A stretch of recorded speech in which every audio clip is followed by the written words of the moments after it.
Lasagna is one of my children's favorite recipes, and I'm going to show you how to prepare it my way.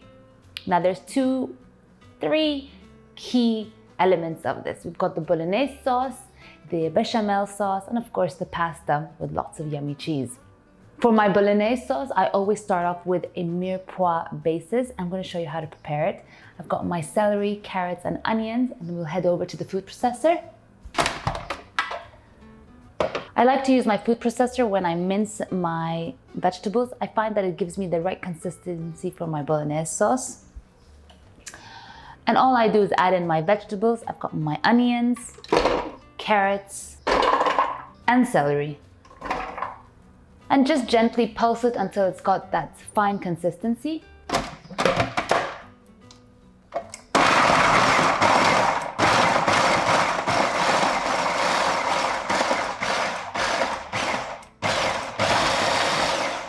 I find that with the food processor, you really cut a lot of the preparation time.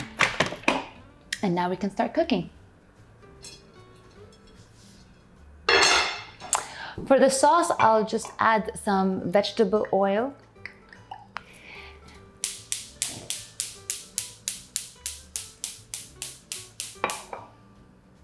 And if you want, you can add some butter in with it, and it'll just give it a nice layer of flavor.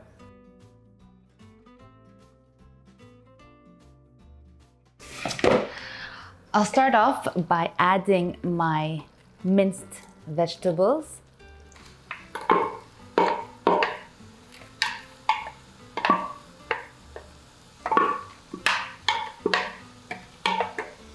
Another optional element that I like to add sometimes is 1 bay leaf.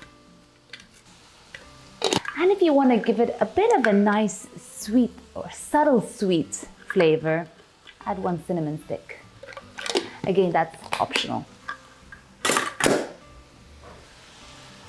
And I'll just saute this together for a few minutes before I add in my meat.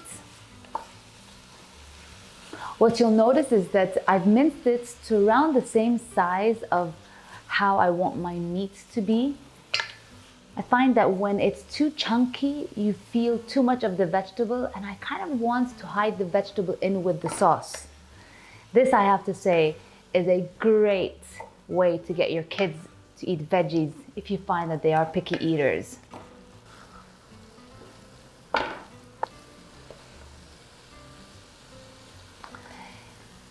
Next, I'll add in a couple of teaspoons of minced garlic.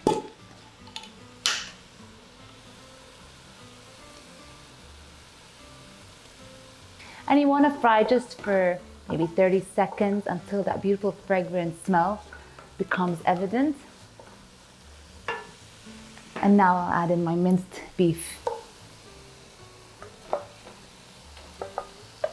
You'll notice that I'm using a flat-based wooden spoon or wooden utensil, and I find that it just makes it much more easier for me to manage the meat, and I'll just mince it or separate it inside the pot and combine it with the vegetables.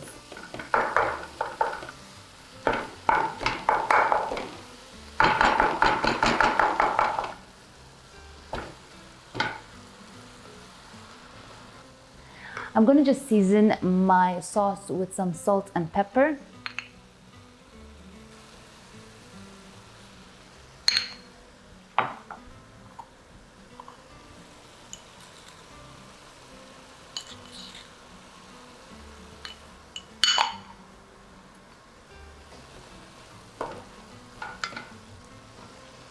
I'll add in my tomato paste.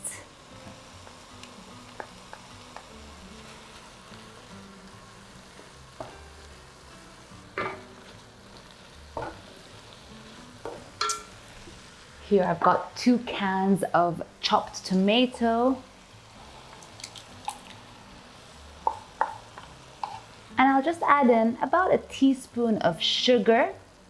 And this is going to help cut the acidity. And that's it. The base of our sauce is pretty much done. I'm just going to add a little bit of water and allow this to simmer on medium heat for about, ideally 45 minutes. But you know me, if you've been following me long enough, you know how much I love slow cooking. So if you can let it sit longer, then let those flavors develop more. And in the last 10 minutes of my cooking time, I'll add in my aromatics. Now, usually I only add oregano, but I'm gonna be adding some more.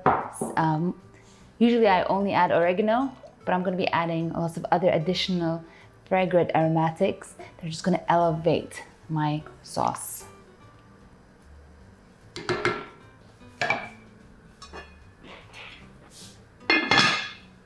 So my bolognese has been cooking away now for about 60 minutes, and I'm gonna add some fresh herbs to give it a beautiful aromatic flavor. Here I've got some fresh basil, which I'm going to finely chop. And you're gonna want about a couple of tablespoons of fresh basil. So a handful is sufficient. Okay, and here I have some sage, which I'm also going to finely chop. It's unbelievable how beautiful and aromatic sage is, and it's really wonderful in a meat-based sauce. And here I have some fresh thyme, which I'm just going to add into my sauce. So my sauce has been bubbling away now for about 60 minutes, and the excess liquid has reduced and it has developed a beautiful dark rich red color. And I'm just going to add some finely chopped herbs to give it a beautiful aromatic flavor and smell. This is my finely chopped basil.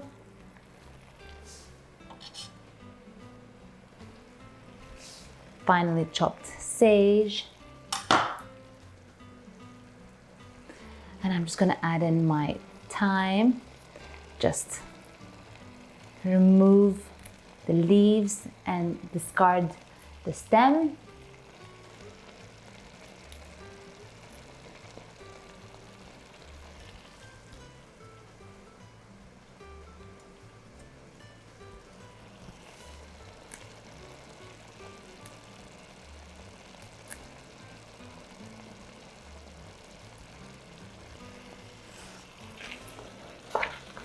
And I'll give everything a mix and allow this to simmer for an additional 10 to 15 minutes.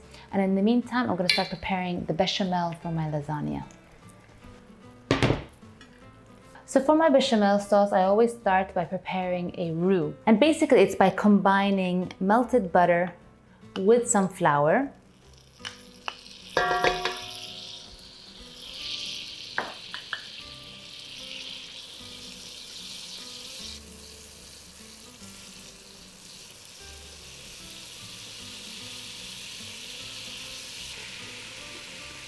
And you want to mix everything together until it changes to have a nice light golden brown color. You don't want to overcook the roux base, but you want to kind of get rid of that raw flour flavor.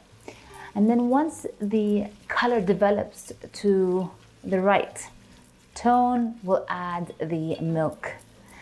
And during the whole time, we're stirring. We don't want any of the sauce, the flour, the butter, nothing to stick to the bottom of the pot.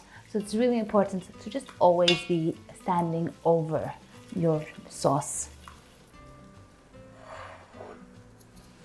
Okay, now I'll add in my milk.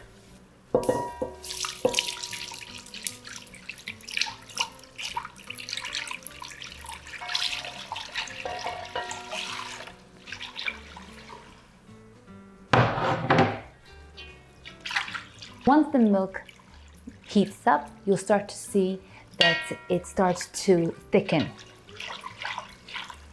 I'm just going to season it with a bit of salt, black pepper, and I'll add some nutmeg and white pepper just to give it a nice kick of flavor. Now, some people like to add some garlic to the roux base before they add the milk. Ooh, that's a bit too much black pepper, but that's okay. Some people like to add garlic to their roux, and it does add an extra beautiful layer of flavor. But if you want to just keep it simple, skip the garlic. I sometimes do add it and sometimes I don't. It all depends on how you feel like cooking today.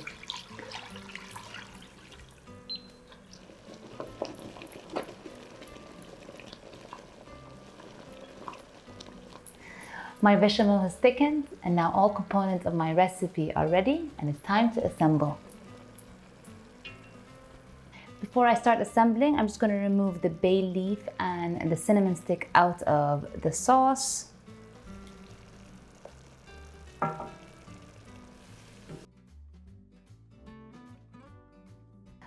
I always like to start off my lasagna with a base of the bolognese sauce. And then I add a layer of lasagna sheets. And you'll notice there's space around the edges to give the lasagna sheets enough space to grow. And then I'll add another layer of the sauce.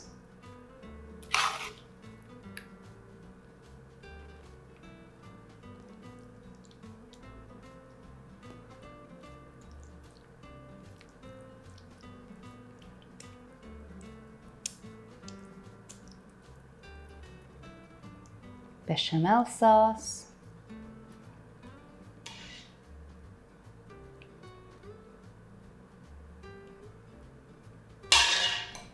And cheese, and this is a mixture of mozzarella and Emmental cheese.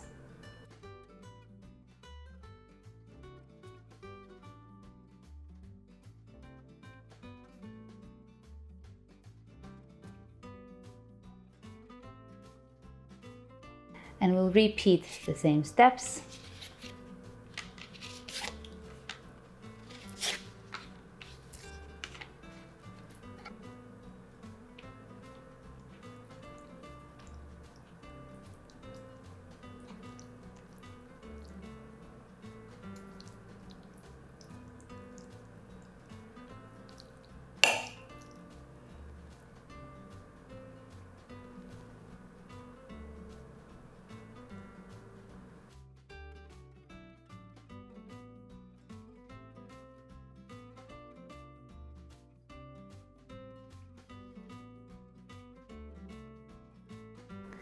And I'll bake this in the oven, preheated at 200 degrees Celsius for about 35 minutes.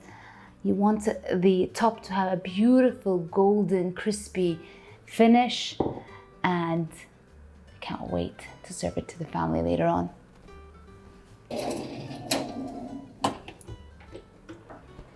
My lasagna is ready and it looks and smells spectacular. I'm gonna let this cool for at least 20 minutes. I want all the flavors to settle. I want the bechamel to kind of harden a little bit so that it's easy to cut and plate. Hope you guys like this recipe. It's definitely one of our household favorites, and I hope it will also be yours.